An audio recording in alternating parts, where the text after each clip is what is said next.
Hello friends, Phoenix study circle में आपका हार्दिक स्वागत है। दोस्तों, आज हम बात करेंगे एक ऐसे महान हस्ती की जिन्होंने अपनी लेखनी से, अपने विचारों से, अपने संगीत से और अपनी कला से भारत को एक नई पहचान दी। जी हां, मैं बात कर रहा हूं गुरुदेव रविंद्रनाथ टैगोर की।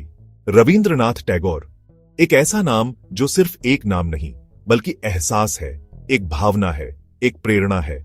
7 मई 1861 को कोलकाता की धरती पर जन्मे टैगोर सिर्फ एक कवि नहीं थे बल्कि एक बहुआयामी प्रतिभा के धनी थे। वे एक महान साहित्यकार, दार्शनिक, चित्रकार, संगीतकार, नाटककार और क्या नहीं थे। आज इस वीडियो के माध्यम से हम रविंद्रनाथ टैगोर के जीवन के विभिन्न पहलुओं पर प्रकाश डालेंगे, उनके कार्यों को समझेंगे और जानेंगे कि कैसे वे आज भी हमारी प्रेरणा स्रोत बने हुए हैं।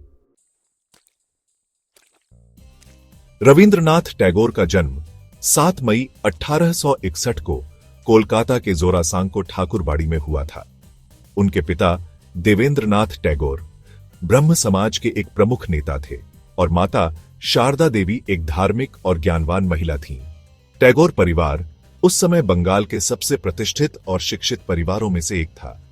छोटी उम्र से ही टैगोर को घर में ही शिक्षा दी जाने लगी। औपचारिक शिक्षा उन्हें पसंद नहीं थी। उन्होंने अपनी अधिकांश शिक्षा घर पर ही प्राप्त की और विभिन्न विषयों जैसे साहित्य, दर्शन, कला और संगीत में अपनी रुचि विकसित की। रविंद्रनाथ टैगोर एक असाधारण प्रतिभा के धनी थे। उन्होंने मात्र 8 वर्ष की आयु में कविता रचना शुरू कर दी थी। उनकी रचनाओं में मानवता, प्रेम, प्रकृति और आध्यात्मिकता जैसे विषयों का सुंदर समन्वय देखने को मिलता है। 1913 में उन्हें उनकी काव्य कृति गीतांजलि के लिए साहित्य का नोबेल पुरस्कार प्रदान किया गया। इस पुरस्कार से न केवल भारत बल्कि पूरे एशिया को गौरवान्वित किया। वे एशिया के पहले नोबेल पुरस्कार विजेता बने।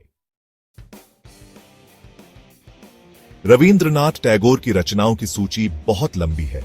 उन्होंने कविता, कहानी, उपन्यास, नाटक और निबंध जैसे विभिन्न साहित्यिक विधाओं में अपनी लेखनी चलाई।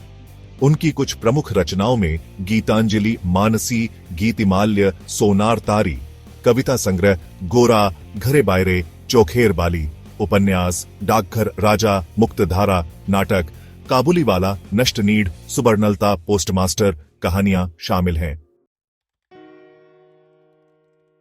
रविंद्रनाथ टैगोर के विचार और दर्शन उनकी रचनाओं में स्पष्ट रूप से परिलक्षित होते हैं। वे मानवता के पुजारी थे और मानते थे कि जाति, धर्म और सीमा से ऊपर उठकर हमें एक विश्व परिवार के रूप में रहना चाहिए। प्रकृति से उनका अगाध प्रेम था। उनकी रचनाओं में प्रकृति एक सजीव चरित्र की तरह उपस्थित रहती है। शिक्षा के क्षेत्र में भी उनके विचार क्रांतिकारी थे। वे रटंत विद्या के विरोधी थे और बालक की स्वतंत्र सोच और रचनात्मकता को प्रोत्साहित करते थे।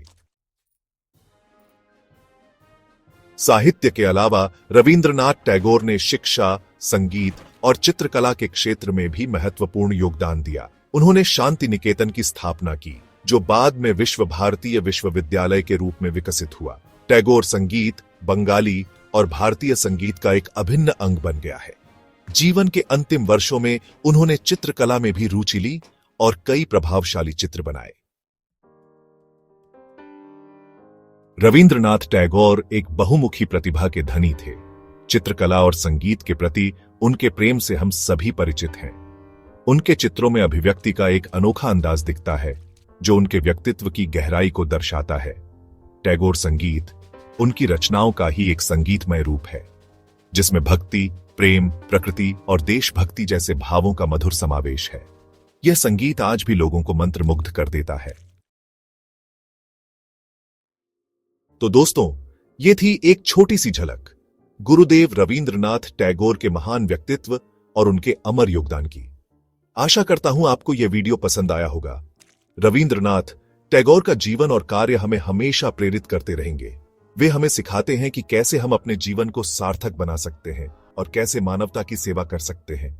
अगर आपको यह वीडियो पसंद आया तो इसे लाइक करें, शेयर करें और हमारे चैनल फीनिक्स स्टडी सर्किल को सब्सक्राइब करना न भूलें। नमस्कार।